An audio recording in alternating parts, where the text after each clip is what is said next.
bawal tayo umangat mga idol, kasi magagalit ang kapitbahay.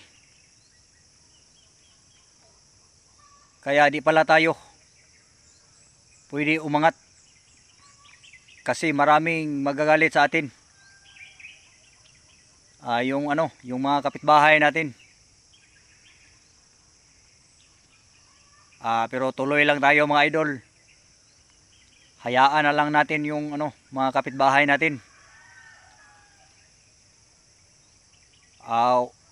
Di na lang natin pakinggan yung mga sinasabi nila.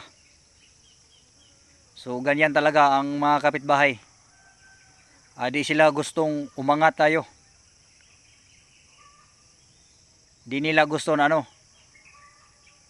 aasinso tayo sa buhay.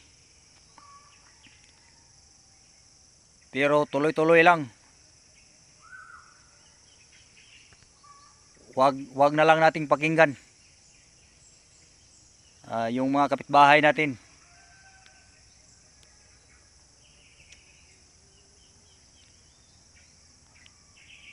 Magagalit pala sila pag